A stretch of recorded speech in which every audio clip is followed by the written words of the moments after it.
পা জলে দেওয়ার সঙ্গে সঙ্গে মনে হলো পায়ের আঙুল ধরে কেউ টানছে। জলটা অদ্রিভূতভাবে ঠান্ডা, যেন বরফও হার মানবে ওই জলের কাছে। কিন্তু আমি কিছুই করতে পারছি না। মহিলা আমার দিকে তাকালো। এবার দেখলাম এক অদ্ভুত কাণ্ড। তার চোখ নেই। চোখের মধ্যে কি রয়েছে তাও বুঝতে পারছি না। শুধু এইটুকু বুঝতে পারছি যে আমার দিকেই তাকিয়ে রয়েছে। সে হঠাৎ করে আবার হাসতে শুরু করলো এবং বলতে লাগলো, এসো অভয়, তোমার কবিতার শেষ লাইন আমি তোমাকেই দেব।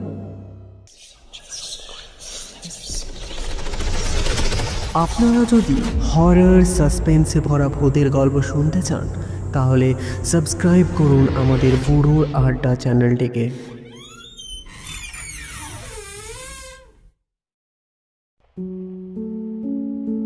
গল্প ও কবিতা লেখার নেশা আমার ছোট থেকেই ছিল, কিন্তু কিছুদিন ধরেই আমি একটা কবিতা লিখছিলাম। শেষ দুটো লাইন কিছুতেই লিখতে পারছিলাম না। মাথার মধ্যে শব্দগুলো ঘুরছে, কিন্তু কাগজে যেন বসছে না। এতে অফিসের কাজেও আমার মন পড়ছে না। বুঝতে পারছি না কি করে এই দুটো লাইন আমি কাগজের মধ্যে লিখব। ঘুমের মধ্যেও সেই দুই লাইন মনে হচ্ছিল আমার কানে বাজছে, কিন্তু বুঝতে পারছি না লাইন দুটো কি। একদিন রাতে হঠাৎ একটা স্বপ্ন দেখলাম। একটা পুরনো স্টেশন থেকে বেরিয়ে একটি অন্ধকার নদী, আর দূর থেকে ভেসে আসা একটা মেয়ের গলা। হঠাৎ করেই আচমকায় ঘুমটা ভেঙে গেল। অদ্রিভূতভাবে মনে হলো এই জায়গাটায় গেলে হয়তো শেষ দুটো লাইন আমি পেতে পারি। পরের দিন সন্ধ্যাবেলা আমি বেরিয়ে পড়লাম ওই স্টেশনের উদ্দেশ্যে। এই জার্নিটা বেশি লম্বা না হলেও কিছুক্ষণ পর আমি নামলাম সেই অদ্রিভূত, নীরব এবং শান্ত স্টেশনে। স্টেশনটা অনেকটাই পুরনো। তখন ঘড়িতে বাজে প্রায় 10টা। স্টেশনের নাম দাঁড়িপাড়া। এমন নাম আমি আগে কোনো দিন দেখিনি, আগে কোনো দিন শুনিও নি, কিন্তু ওই দিনের স্বপ্নে আমার ভালোভাবেই মনে রয়েছে। এই স্টেশনের ছবি আমি স্বপ্নে দেখেছিলাম। স্টেশনে নামতেই মনে হলো যেন 10 বছর ধরে কেউ আসেনি ওই স্টেশনে। ঘড়ি যেন থমকে গেছে। 12টা 13। আমি আচমকা যেন একটু ভয় পেয়ে গেলাম। 10টা দেখেছিলাম তো এক্ষুনি, কি করে 12টা 13 হতে পারে? আর আশেপাশে এক অদ্রিভূত ঠান্ডা হাওয়া যেন আমার চারিদিকে ঘিরে রয়েছে। আমার শরীর যেন ঠান্ডা বরফের মতো শক্ত হয়ে গেছে। হয়তো পাশে থাকা ওই নদীর জন্য। আসলে ওই স্টেশনের পাশেই রয়েছে একটা বড় নদী, যার জন্যই হয়তো স্টেশনটা এতটাই ঠান্ডা। তাই আমার ব্যাগ থেকে বের করে কিছু গরমের পোশাক আমি পরে নিলাম। তারপর স্টেশনটির চারিদিকে তাকাতে দেখলাম একটাই শুধু লাইট জ্বলছে, তাও আবার স্টেশন মাস্টারের ঘরে। কিন্তু স্টেশন মাস্টারের ঘরে কেউ নেই। আমি গিয়ে কয়েকবার নক করলাম, কিন্তু কাউকেই পেলাম না। তাই কাউকে কিছু না জিজ্ঞাসা করেই স্টেশন থেকে বেরিয়ে পড়লাম। বেরোতেই নদীর রাস্তা ধরে আমি হাঁটছি। পাশেই রয়েছে নদী, আর তার পাশে ঠিক রয়েছে জঙ্গল। আসলে স্টেশনটা পার করলেই জঙ্গল আর নদীর মাঝ বরাবর একটা সরু পাতলা রাস্তা চলে গেছে, যেটা জঙ্গলের ভেতরে গিয়েই মিলছে। তার মানে আমাকে হয়তো ওই জঙ্গলের ভেতরেই যেতে হবে। হাঁটতে হাঁটতে হঠাৎ দেখলাম নদীর পাশে দূরে এক জায়গায় যেন আগুন জ্বলছে। কিছুটা এগিয়ে গেলাম, দেখলাম একজন তান্ত্রিক কিছু প্রদীপ জ্বালিয়ে এবং হোমের আগুনে তপস্যা করছে। সামনে গিয়ে আমি দাঁড়ালাম। হঠাৎ করেই তার চোখে আমার চোখ পড়ল। এই চোখ আমি যত দিন বেঁচে থাকব আমার মনে থাকবে। যেন গভীরের মধ্যে হারিয়ে যায় এই চোখ। তারপর সব নীরবতা। সে হঠাৎ করে মুচকি হাসল আর হেসে বলল, কে রে অভয়, আজ পর্যন্ত তোরই খুঁজে আমি এখানে বসে রয়েছি। এতদিন লাগিয়ে দিলে এখানে আসার জন্য? আয়, এদিকে আয়। আমি কথাটা শুনে চমকে উঠলাম। আমার নাম সে জানলো কিভাবে? তান্ত্রিক ধীরে ধীরে বলে উঠল আবার, তুই যা খুঁজে এসেছিস, তোর কবিতার দুটো লাইন যে গলায় লুকানো আছে, সে আজ রাতের ওই নদীর ঠিক পাশেই তুই তাকে দেখতে পাবি। অপেক্ষা কর, তোর জন্য সে নিশ্চয়ই আসবে। তুই চাইলে শুনতে পারিস ওই শেষ দুটো লাইন, কিন্তু দাম তোকে দিতেই হবে। তান্ত্রিকের কথায় আমি যেন ঘাবড়ে গেলাম এবং বলতে শুরু করলাম, কে আপনি? আপনি আমার নাম জানলেন কি করে? আর আপনি কোন নামের কথা বলছেন? কি দাম দিতে হবে আমায় ওই দুটো লাইনের জন্য? আমার কথাটা শেষ না হতেই তান্ত্রিক আবার হেসে উঠল, এবার যেন হাসিটা আমার উদ্দেশ্যে। তারপর বলে উঠল, তোর কি মনে হয় আমি বহুদিন ধরেই এই নদীর আত্মাদের ডেকে বেরিয়েছি? সব আমার জানা। তুই অপেক্ষা কর। তারপর ধীরে ধীরে আমার এবং তান্ত্রিকের সঙ্গে কথা হতে থাকে। তার কথা আমি শুনতে থাকি। সে বলে যেতে থাকে কিছু ভৌতিক ঘটনার কথা। রাত হলেই নদীতে নাকি মৃত দেহর মুখ ভেসে ওঠে, আর মাঝে মাঝে নাকি কোনো মহিলা গান গায়, যে গানই নাকি অসম্পূর্ণ কাজ সম্পূর্ণ হয়ে যায়। যার অর্ধ মনের ইচ্ছা নিয়ে এখানে আসে, সে তার মনের ইচ্ছা পূরণ হয়ে যায়, কিন্তু এর দাম নাকি অনেক বড়, হয়তো মৃত্যুও হতে পারে।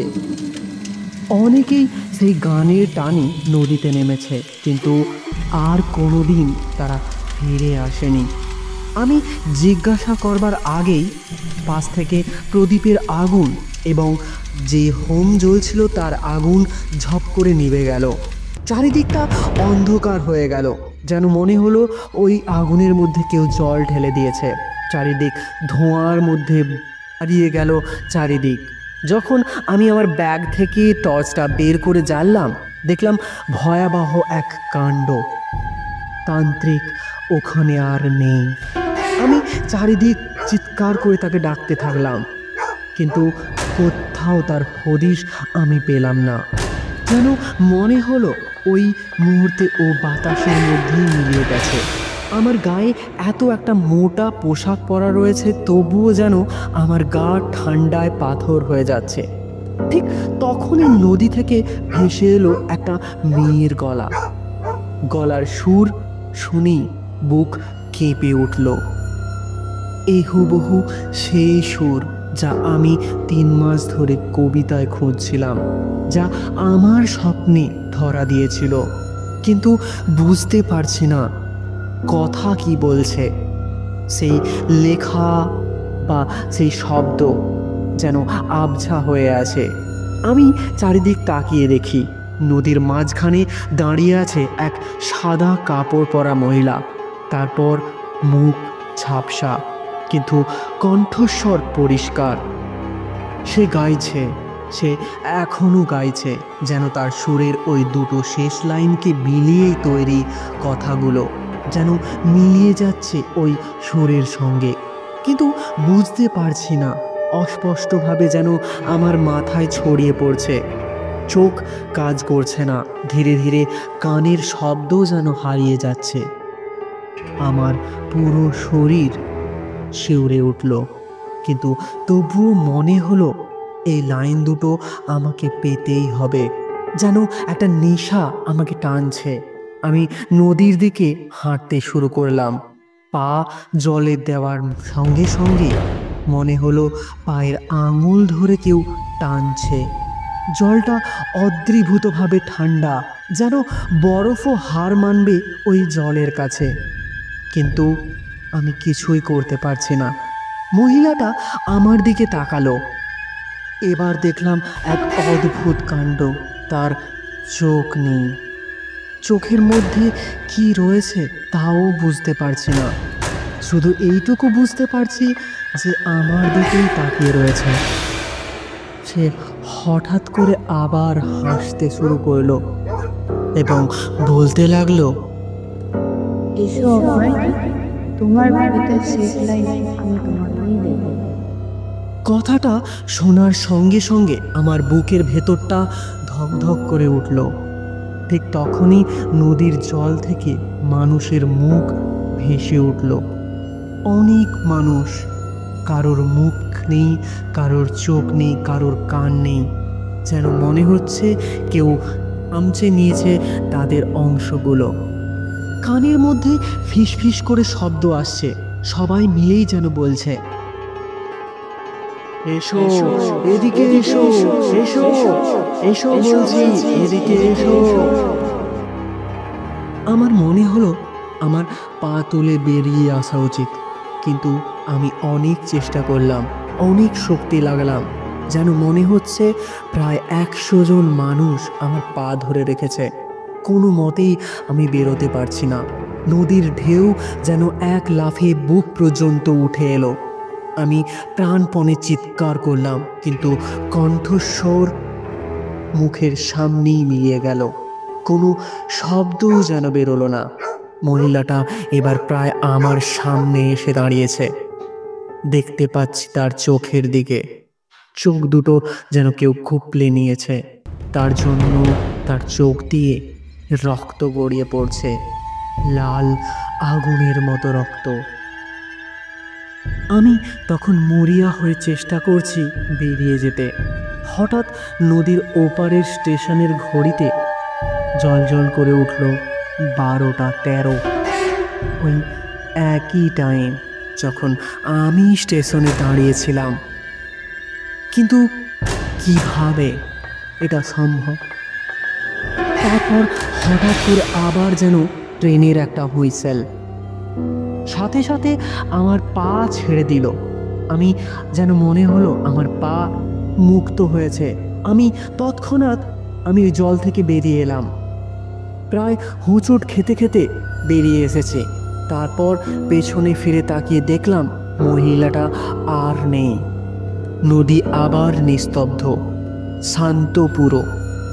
আর ঠিক আমার সামনেই কাদা মাখা মাটি, রক্ত দিয়ে লেখা রয়েছে,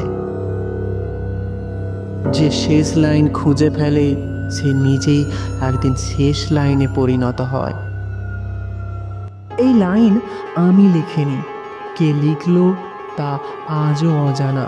কিন্তু তারপর থেকে প্রতি রাতে 12টা 13তে আমার জানালার বাইরে জলে ভেজা কণ্ঠস্বর ভেসে আসে আর বলে, শেষ 2 লাইন এখনো আছে আমার কাছে।